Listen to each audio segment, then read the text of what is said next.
अच्छा, तो last video में हमने देखा था कि हमने एक रेक्टेंगल ड्रॉ किया था और फिर एक सर्कल हमने ड्रॉ किया था।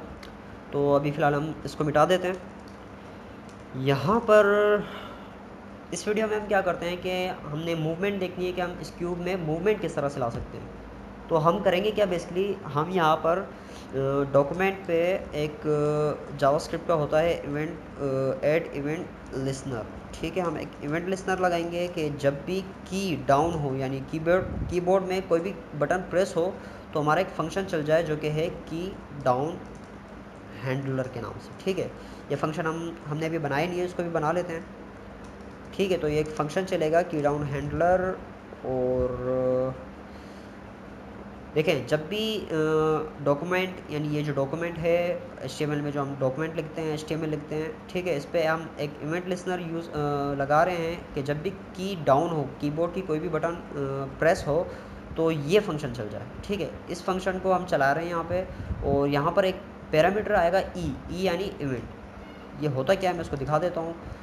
एक ऑब्जेक्ट रिटर्न करता है हमें, जिसमें से हमें जो चीज़ें चाहिए होती हैं, जैसे कि फॉर एग्जांपल हमारे केस में हमें चाहिए कि जब भी कोई बटन प्रेस हो तो हमें पता चले कि कौन सा बटन प्रेस हुआ है। ठीक है, जो कि हम इस फंक्शन के अंदर बताएंगे इसको। तो फॉर एग्जांपल अगर हमारे पास लेफ़्ट प्रेस हुआ है तो हम क्यूब को लेफ़्ट की तरफ मूव करेंगे, टॉप है तो टॉप की तरफ, राइट है तो राइट, बॉटम है तो बॉटम। लेकिन ये हमें पता कैसे चलेगा, ये हमें इस वेरिएबल से पता चलेगा। जब भी कोई बटन प्रेस होगा ये फंक्शन चलेगा, इस फंक्शन में एक पैरामीटर आएगा ई के नाम से, इवेंट के नाम से, और इस इवेंट के थ्रू हम पता लगाएंगे कि कौन सा बटन प्रेस हुआ है। ठीक है, अगर मैं कंसोल कर रहा हूँ यहाँ पे ई को, और ई के साथ डॉट की कोड, तो की कोड मतलब क्या होता है कि यहाँ पर अगर मैं रिफ़्रेश करता हूँ, एक्चुअली हाँ, देखिए मैं अगर रिफ़्रेश करता हूँ और अप एरो दबाता हूँ, ठीक है, अप एरो पे इससे क्या रिटर्न किया, की कोड 38, यानी अप एरो का जो की कोड है वो है 38। इस तरह अगर लेफ़्ट करता हूँ 37, राइट करता हूँ 39, बॉटम करता हूँ तो 40।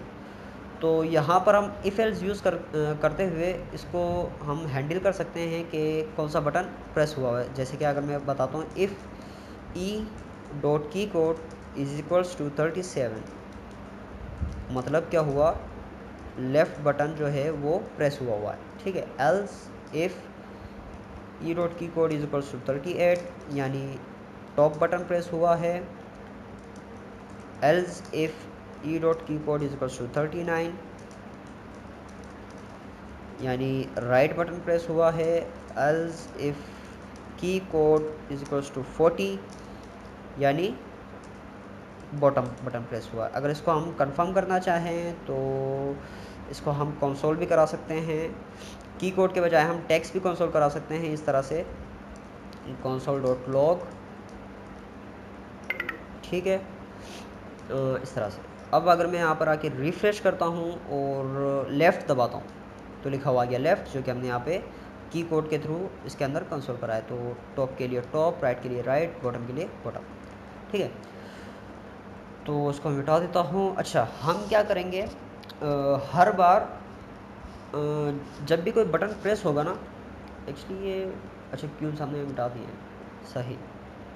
तो जब भी कोई बटन प्रेस होगा तो यहाँ पर हमारे पास इस स्क्रीन के ऊपर जो जो भी चीज़ें होंगी, मतलब यहाँ पर अगर सर्कल स्क्वायर जितनी भी चीज़ें हैं वो सारी चीज़ें हम मिटा देंगे और अगेन हम उसको ड्रॉ करेंगे नई पोजीशंस पे। तो इस तरह से हम इसमें मूवमेंट ला सकते हैं। ठीक है, तो सबसे पहले मैं क्या करता हूँ कि इन सब के लिए मैं एक अलग से फंक्शंस बनाता हूँ। ठीक है, जैसे कि क्यूब, इस तरह से लेफ़्ट का बटन प्रेस होगा तो ये फंक्शन चलेगा, क्यूब लेफ़्ट का टॉप का होगा तो क्यूब टॉप, राइट का होगा क्यूब राइट, क्यूब बॉटम। ठीक है, तो ये 4 फंक्शन हमारे पास रन होंगे जब भी हमारे पास कोई भी बटन प्रेस होगा, तो उसके हिसाब से वो फंक्शन हमारे पास रन होगा। ठीक है, मैं इनके नाम कॉपी कर लेता हूँ और जल्दी से मैं यहाँ पे एक्चुअली मैं काम करता हूँ 3 4। ठीक है, यहाँ पर मैं फंक्शन बनाता हूँ, चारों फंक्शन में बनाता हूँ। और